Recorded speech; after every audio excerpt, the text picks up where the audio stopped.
천지 만물을 창조하시는 전능한 신 여호와 하나님 아버지, 우리를 도우시며 돌보시며 자자손손 하나님의 은혜 가운데 거하며 축복받는 복된 성도들 되게 하옵시고, 온 마음과 정성과 생명 다해 드리는 이 예배를 주 홀로 받아 주시옵소서. 예수님의 이름으로 기도드리옵나이다.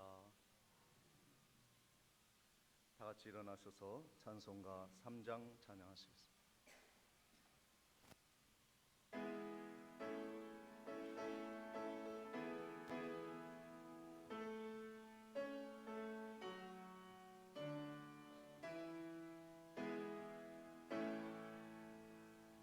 성부 성자와 성령 찬송과 영광 돌려보내세. 배처럼 지금까지 또 영원 누금토록 성삼위께 영광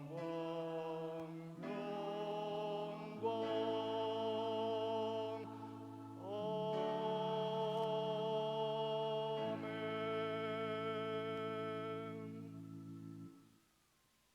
성시교독 38번이 되겠습니다. 시편 92편입니다. 지존자여, 시편금과 비파와 수금으로 여호와께 감사하며 그의 이름을 찬양하고,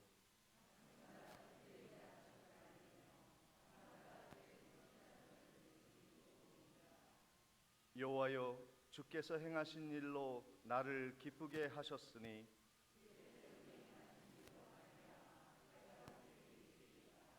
의인은 종려나무같이 번성하며 레바논의 백향목같이 성장하리로다.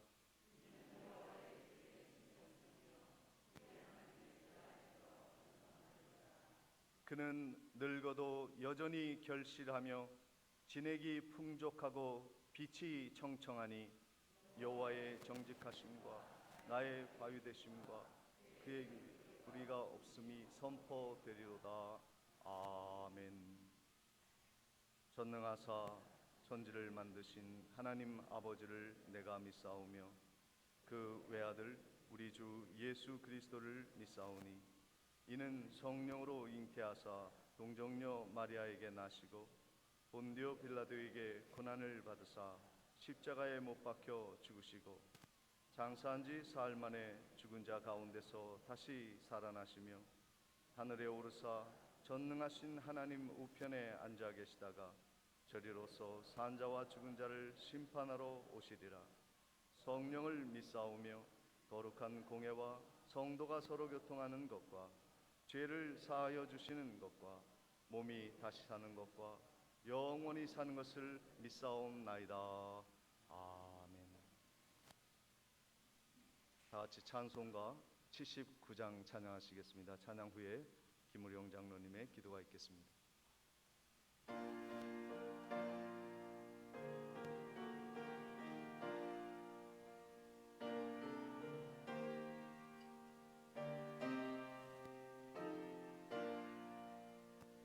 주 하나님 지으신 모든 세계 내 마음속에 그리워볼 때 하늘의 별 울려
찬양과 영광을 받으시기에 합당하신 하나님 아버지, 은혜와 사랑을 감사드립니다. 오늘도 복된 주일을 허락해 주셔서 중앙교회 성도님들이 그동안 코로나19로 인하여 주회전에서 예배드리지 못하고 비대면 예배에서 대면 예배로 주님께 드릴 수 있도록 은혜 주심을 감사드립니다. 지난 날들을 돌이켜보면 주님의 말씀대로 순종하지 못하고 세상과 더불어 우리의 마음대로 살아온 모든 죄악들을 주님의 보혈로 깨끗이 씻어주셔서 우리의 모든 죄악으로 말미암아 많은 어려움을 당하고 있는 모든 국민들과 성도님들을 용서하시고 진정한 하나님의 자녀가 되어 복음 위에 우뚝 서는 성도님들 되게 하여 주시며, 이한 시간 예배 드릴 때에 신령과 진정으로 예배드리는 귀한 시간 되게 하여 주시옵소서. 9월은 성장의 달입니다. 영적 성장을 위하여 더욱 말씀을 읽고 묵상하며 기도에 힘쓰는 성도님들 되게 하여 주시옵소서. 지금 이 시간에도 마음은 원이로 돼 육신의 질병으로 주의 전에 나오지 못하고 병석에서 간절히 기도하는 성도님들을 기억하시고 치유의 손길로 어루만지사 깨끗하여져서 감사하며 주님의 전을 찾을 수 있도록 은혜 내려 주시옵소서. 우리 교회가 2020년도에 계획한 모든 일들이 많이 있습니다.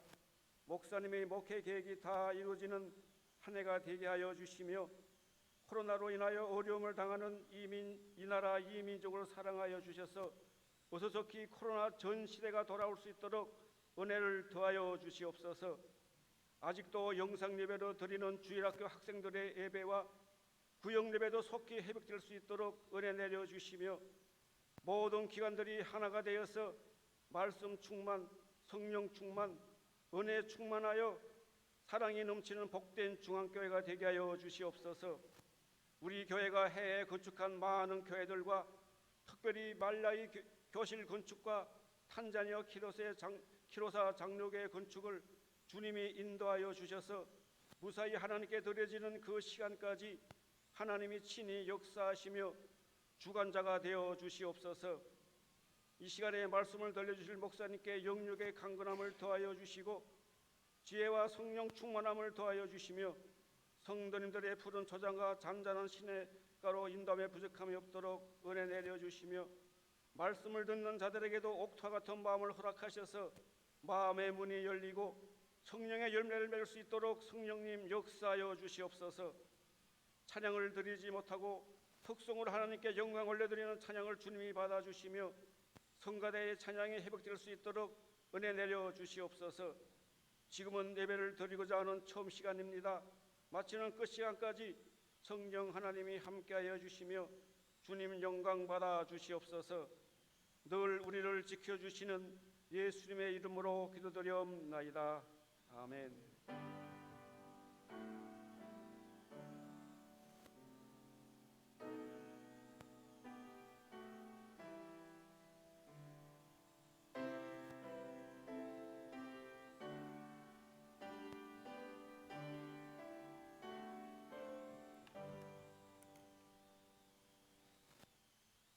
찬송가 50장 찬양 드리며 정성껏 준비한 예물을 봉헌하겠습니다.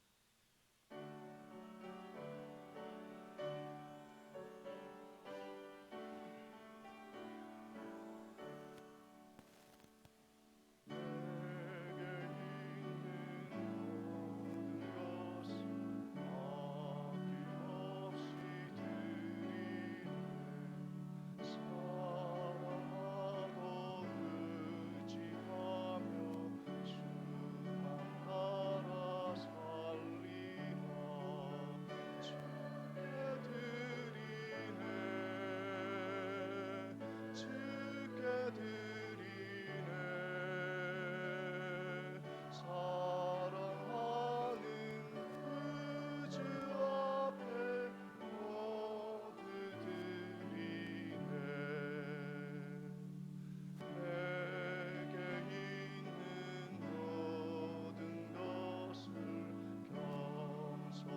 전능하신 여호와 하나님 아버지, 어느덧 가을을 맞이하여 즐거운 추석이라는 명절을 앞두고 있습니다.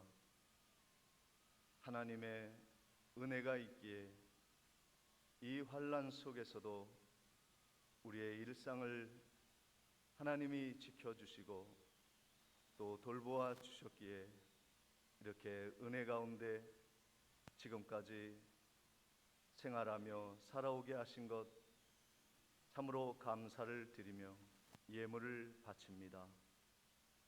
아벨의 심정으로 온 마음을 다해 드리는 이 예물들이 하나님의 기쁨이 되게 하옵시며 아버지가 원하시는 귀한 영혼구령의 사업과 구제의 일과 선교의 일에 요긴하게 쓰임받는 거룩한 물질 되게 도와 주옵소서. 안타까운 마음으로 드리고 싶으나 드리지 못하는 성도의 마음을 어루만져 주시고 부요하게 하시며 풍성한 축복의 앞날이 되게 해 주옵소서. 코로나로 인하여 어려움을 당하고 있는 이 민족과 성도의 생계를 지켜주시고 풍성케 하여 주시고 속히 은혜를 베풀어 주옵소서. 감사하옵고 예수님의 이름으로 기도드리옵나이다. 교회 소식을 전해드리도록 하겠습니다. 추석을 맞아 고향을 방문하신 모든 가족분들을 주님의 이름으로 환영합니다. 9월은 성장의 달입니다. 영적 성장을 위해서 힘써 주시고 주보에 기록한 주간 말씀 묵상으로 경건 생활을 이어가 주시기를 바랍니다. 오늘 예배 후에 정기 당회가 목양실에서 있겠습니다.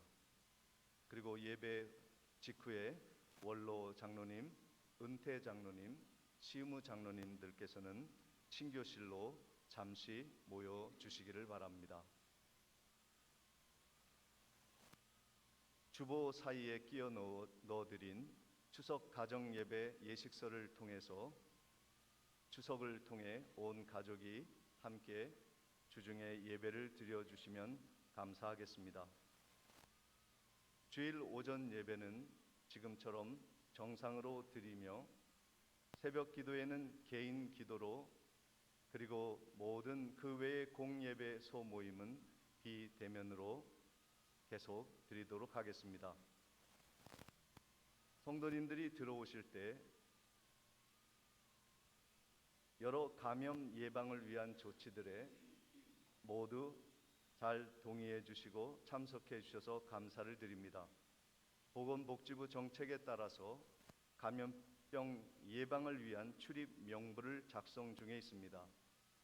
거기에 여러분들을 대신해서 구역 임력원들께서 대신해서 기재함을 양해해 주시고 거기에 기록된 모든 것들은 4주 동안 모든 기록을 보관하게 되어 있습니다. 거기에 동의하시는 것으로 알고 이 일을 진행하도록 하겠습니다.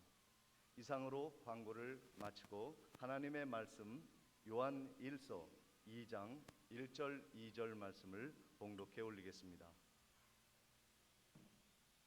나의 자녀들아, 내가 이것을 너희에게 쓰면 너희로 죄를 범하지 않게 하려 함이라.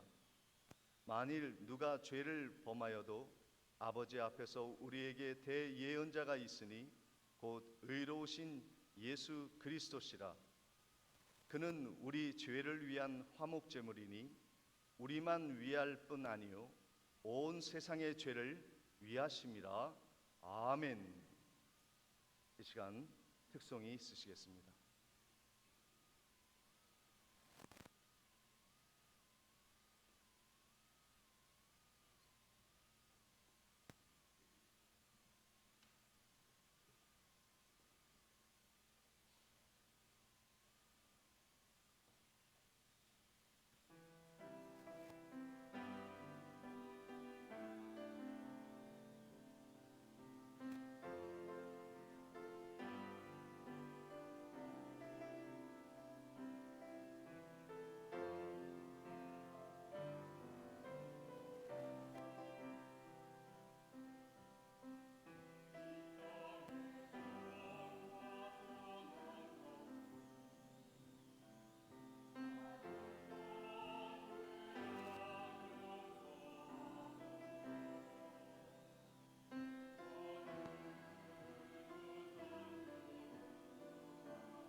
같은 비대면 시대에 우리가 먼저 예배를 드리게 되는 것이 얼마나 다행인지 모르겠습니다. 우리 옆에 계신 성도님들께 인사를 나눌 때 좋은 또 행복한 추석 명절 보내시라고 인사 나누시도록 하겠습니다. 만나서 반갑습니다.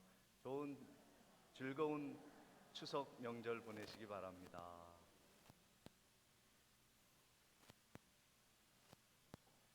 이 코로나는요, 미래의 삶의 지도를 완전히 바꾸어 놓았어요. 앞으로 우리가 맞이할 미래가 천천히 와야 되거든요.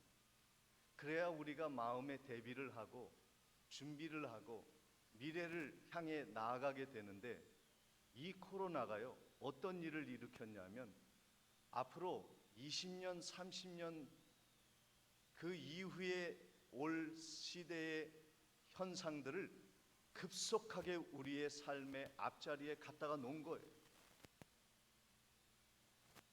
그래서 지금 온 세계가 혼돈과 지각 변동 속에, 고통 속에 우리들이 살아가고 있는 것입니다. 많은 사람들이요 마스크 쓰고 마트 가는 것을 꺼려합니다. 그래서 인터넷으로 온라인으로 주문하고 택배로 물건 받기를 좋아하고, 식당 가서 음식을 나눠 먹는 것보다 도시락 싸서 혼자 먹는 것을 좋아하고, 사람이 일하는 것보다 앞으로는 인공지능이라는 로봇이 사람을 대신하는, 지금 3차 산업혁명이 일어나서 가고 있는데 갑자기 미래의 4차 문명 산업이 디지털 문명이 우리에게 갑자기 들이닥친 거예요. 그러니까 사람들이 어떻게 하지? 어떻게 우리가 살아가지? 정부도 혼돈스럽고 기업도 어떻게 해야 할지 모르고, 그리고 성도님들, 우리 모든 백성들도 어려움 속에 있는 것입니다. 이때 많은 사람들이 느끼는 감정이 무엇이냐면 불안하고 혼돈스럽고 조급해지고 좌절과 절망을 느끼는 시대가 바로 지금의 문제입니다. 지금은 그래서 혼돈의 시대입니다. 누구도 경험해보지 못했던 미래를 살아가고 있습니다. 그래서 무엇을 해야 하는지를 모르고 있습니다. 우왕좌왕하는 것이죠. 이때 우리가 해야 할 일이 있습니다. 그것은 본질을 붙잡는 것입니다. 움직이는 상황과 현상들을 따라다닐 것이 아니라 우리가 왜 살아가야 하는가? 우리의 삶의 목적이 무엇인가? 하나님은 왜 우리를 이 땅에 이러한 상황 속에 두셨는가 하는 본질적인 질문을 하면서 살아가야 하는 것입니다. 우리 성도에게 있어서 본질적인 질문은 무엇입니까? 딱 하나입니다. 나는 지금 하나님과 어떤 관계 속에 있는가? 이것을 질문해야 합니다. 우리가 어떤 일을 하나님께 하고 어떻게 하나님께 공헌하고 얼마나 예배를 위해, 교회를 위해 헌신하고 이런 거 말고요, 지금 내가 하나님과 어떤 관계 속에 있는가, 이것을 근본적으로 점검해야 하는 것입니다. 그것이 하나님의 말씀을 준 사도 요한의 목적입니다. 요한일서 1장 3절에 이렇게 말씀합니다. 우리가 보고 들은 바를 너희에게 전함은 너희로 우리와 사귐이 있게 하려 함이니 우리의 사귐은 아버지와 그의 아들 예수 그리스도와 더불어 누림이라 말씀하고 있습니다. 성경을 준 이유가 무엇이냐면 성도들과 서로 교제가 이루어지고 그 교제 속에서 하나님과의 사귐이 풍성하게 일어나도록 하기 위해서 성경을 주었다 말씀하고 있는 것입니다. 오늘 우리들은 하나님과 어떤 관계 속에 있습니까? 이 혼돈의 시대에 우리는 얼마나 믿음을 굳게 붙들고 하나님을 의지하고 살아가고 있느냐는 것입니다. 제자들이 예수님과 함께 배를 타고 건너편 마을로 갔는데 풍랑이 일었습니다. 배가 뒤집혀 모두 죽을 지경이었습니다. 다급한 그들은 그 상황에, 환경에 그들은 두려움에 떨었습니다. 그리고 예수 그리스도를 찾게 됐죠. 그런데 그들이 예수 그리스도를 발견하고 예수 그리스도를 흔들어 깨운 후에 그리스도께서 바람과 파도를 잔잔하게 하신 것을 통해서 상황이 종료되었습니다. 이것은 무엇을 말합니까? 우리의 삶의 모든 혼돈의 상황들, 우리의 눈에 보이는 상황이 근본적인 문제가 아니라는 거예요. 우리가 어렵고 힘들고 혼돈의 시대를 갈 때 정말 중요한 것은 예수를 만나는 것입니다. 근본적인 문제를 해결해야 하는 것입니다. 그런데 사람들은요, 어려운 환경이 닥치면은 하나님을 바라보지 못하고 환경에 몰입될 때가 많습니다. 제자들과 같이 예수님이 옆에 계심에도 불구하고 풍랑으로 인하여, 상황으로 인하여 그들이 혼미하게 되었던 것처럼 말입니다. 요한일서 1장 6절 말씀해 보니까 만일 우리가 하나님과 사귐이 있다 하고 어두움에 행하면 거짓말을 하고 진리를 행하지 아니함이거니와 말씀하고 있습니다. 믿는 사람도 그렇다는 거예요. 나 하나님과 사귀고 있어. 하나님이 나와 함께하고 있어. 이렇게 말해 놓고 풍랑이 일면 하나님을 잊어버리는 거예요. 그리고 상황에 따라 이리저리 흔들리며 하나님의 말씀을 다 쏟아버리는 거예요. 문제가 그것이라는 것입니다. 그것을 하나님이 싫어하시는 거예요. 하나님과 함께하기 위해, 동행하기 위해, 사귀기 위해 걸림돌을 제거해야 하는데 그것이 바로 상황에 몰입되는 겁니다. 환경에 내 모든 시야를 다 빼앗겨 버리는 것이에요. 그래서 하나님이 눈에 보이지 않고 하나님의 말씀이 하찮게 여겨지는 것입니다. 하나님과의 관계를 위해서 정말 걸림돌을 우리가 제거해야 되는데 그것이 무엇이냐면 상황에 몰입되는 거예요. 눈에 보이는 이 세상에 폭 빠져 살아가는 것입니다. 그것이 죄입니다. 아니 목사님, 내가 뭐 남의 것을 훔쳤습니까? 다른 사람을 뭐 잘못되게 했습니까? 그게 뭐 잘못된 겁니다. 하나님이 보실 때 가장 큰 죄가 그러한 불순종입니다. 눈에 보이는 세상 환경보다 하나님을 크게 높여야 하는데 그것이 정반대가 되어버렸을 때 그것을 하나님이 죄로 여기시는 거예요. 제일 싫어하시는 것은 하나님이 세상 물질과 세상 환경보다 하나님을 더 사랑해야 하는데 그렇지 못한 것을 하나님이 싫어하시는 겁니다. 그것이 바로 아담과 하와의 원죄입니다. 우리 속에 그 원죄가 아직도 남아있는 거예요. 아담과 하와는요, 눈에 보이는 선악과 먹음직스러운 선악과를 보고 그들은 하나님의 계명과 언약을 잊어버렸어요. 하나님은 말씀하십니다. 그것을 먹는 날에는 정령 죽으리라. 반드시 죽는다고 말씀하셨는데 사단이 유혹하는 것입니다. 정말 하나님이 반드시 죽는다 그랬느냐? 죽을지도 모른다 그랬지 않냐? 그런데요, 아담과 하와가 무슨 말을 따르냐면 사단의 말을 따릅니다. 정령 죽으리라는 하나님의 말씀을 새까맣게 잊어버렸어요. 왜 그런 줄 아세요? 눈에 보이는 것이 너무 좋아.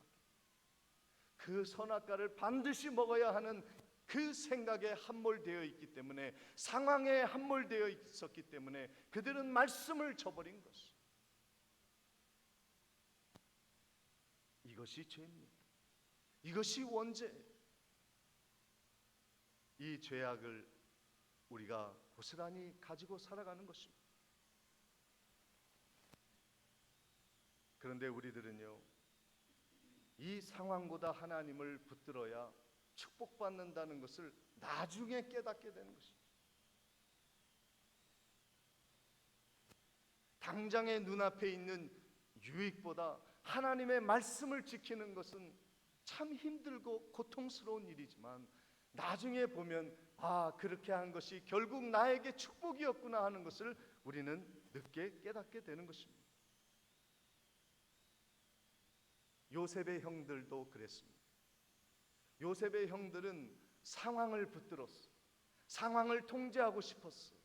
눈에 보이는 것을 쟁취하기 위해 혈안이었습니다.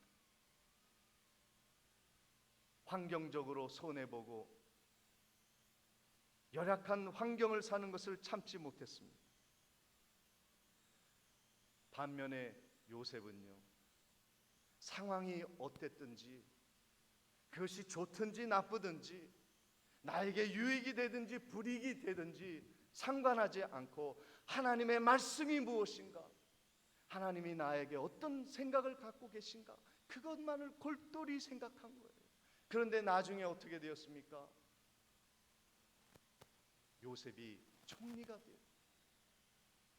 그 상황을 따라다녔던 형들은 양식 구하러 이 나라 저 나라 다니면서 방황의 시절을 보내게 돼요. 결국 동생 요셉의 앞에 무릎을 꿇게 됩니다. 무엇을 말합니까? 하나님의 말씀대로 되어진다는 거예요. 우리가 상황을 따라다니고 현재의 유익에, 이익에 눈이 멀면요, 하나님에게 축복을 받지 못해요. 하나님이 요셉을 얼마나 사랑하셨는지 아십니까? 창세기 39장 23절에 이런 말씀이 있습니다. 간수장은 그의 손에 맡긴 것을 무엇이든지 살펴보지 아니하였으니 이는 여호와께서 요셉과 함께 하심이라. 여호와께서 그를 범사에 형통하게 하셨더라. 요셉이요, 감옥에 가도 하나님이 함께 하셨어요. 고통을 당할 때에도 상황에 휩쓸리지 아니하고 하나님을 붙들었더니 하나님이 요셉과 함께 하셨더니 그가 형통하였더라 말씀하셨어요. 이러한 형통이 우리의 삶에 있기를 주의 이름으로 축원을 드립니다. 그렇게 하기 위해서 필요한 것이 무엇이냐면 현실 상황보다 하나님이 크시다는 것을 믿어야 되는 거예요. 이것을 믿으시기를 축복합니다. 제가 총회에 잠시 근무한 적이 있었는데요, 두 종류의 사람이 있더라고요. 첫 번째 사람은 어떤 사람이냐면요, 총회장이 누가 바뀌는지 그거를 면밀히 살펴서 그 총회장의 마음에 맞게 정책을 짜고 상황을 잡는 그런 부류의 사람이 있었고요. 이 총회장님이 1년 직임이거든요. 그러니까 1년마다 매일 그 사람의 마음이 바뀌고 매일 사람을 쫓아다녀야 되고 상황을 만들어 가야 하고 골치가 아픈 거예요.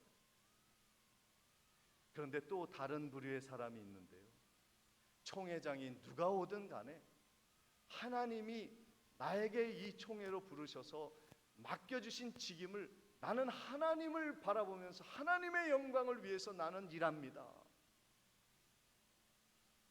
그런 사람이 있어요. 그러니까 세상 사람들은요, 두 종류의 사람이 있는 거예요. 사람과 상황을 바라보면서 거기에 안달복달하면서 거기에 함몰되어서 살아가는 사람, 세상이 어떻게 흘러가든지 하나님이 우리를 지켜주신다. 요셉처럼 굳건히 자기의 사명을 지키는 사람, 두 종류의 사람이 있다는 거예요. 여러분은 하나님만 바라보며 사명의 자리를 지키는 복된 성도님들 되시기를 주님의 이름으로 축원을 드립니다. 우리가 예배를 드리는 것도 그래요. 찬양하고 기도하고 말씀 전하는 종도 그렇고 무슨 일을 하든지 이것은 사람에게 보이는 일이 아니다.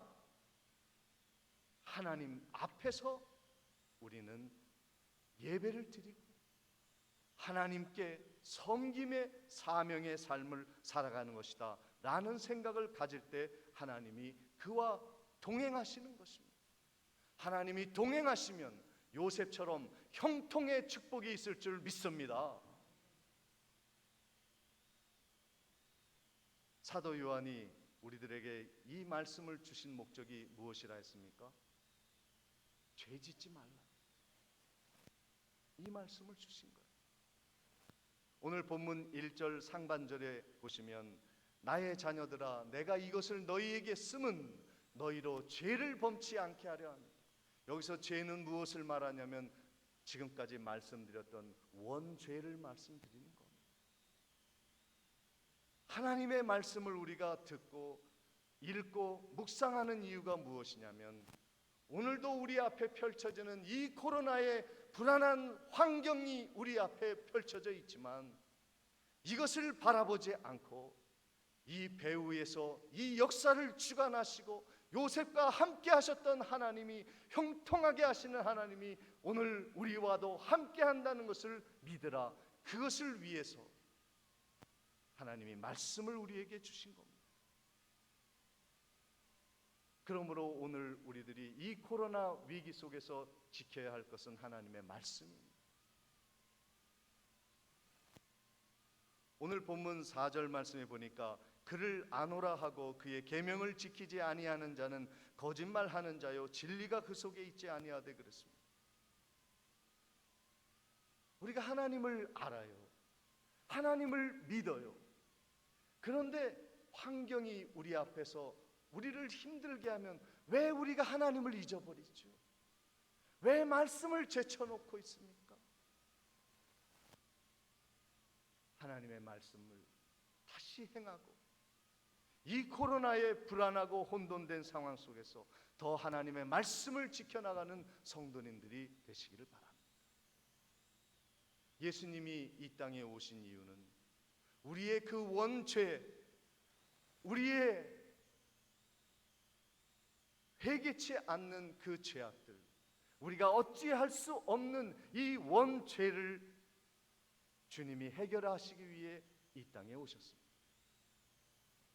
오늘 본문 2절 말씀해 보니까 그는 우리 죄를 위한 화목제물이니 우리만 위할 뿐 아니요 온 세상의 죄를 위하심이라 말씀하고 있습니다. 그래서 예수님이 희생의 화목제물로 우리 가운데 오신 것입니다. 사랑하는 성도 여러분, 오늘 우리들이 혼돈의 이 코로나 시대에서 정말 해야 할 것은 우리들의 모든 눈에 보이는 욕망들을 내려놓고 하나님의 말씀을 다시 취해야 하는 것입니다.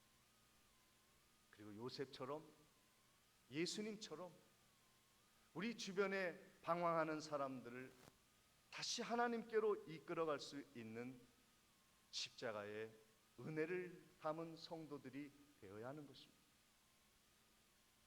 우리 교회는 십자가 은혜로 세워진 교회입니다.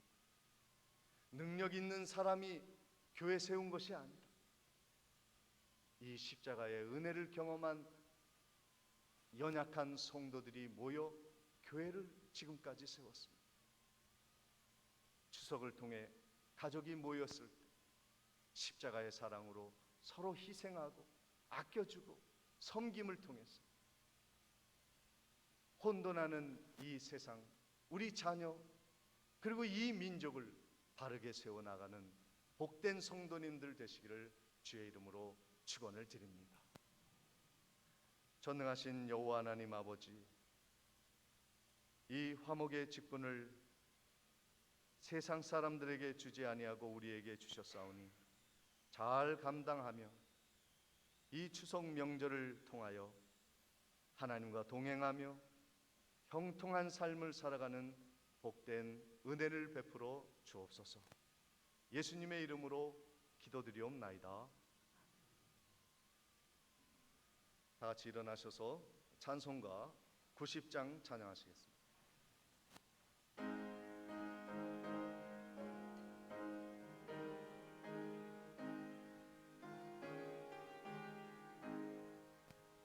주 예수 내가 알기 전 날 먼저 사랑했네. 그 크신 사랑 나타나 내 영혼 거듭났네. 주 내 맘에 늘 계시고 내 있어 저 포도 비유 같으니 참 좋은 나의 친구. 내 친구 대신 예수님 날 구원하시려고 그 귀한 몸을 버리사 내 죄를 대속했네. 나 주님을 늘 믿으며 그 손을 의지하고 내 몸과 마음을 바쳐서 끝까지 충성하리. 내 진실하신 친구여 그 은혜 내려주사 날 항상 보시고 내 방패 되옵소서. 그 풍성한 참사랑을 네 능히 그늘 쏘냐 그늘 쏘냐. 날 구원하신 예수는 참 좋은 나의 친구, 나의 친구.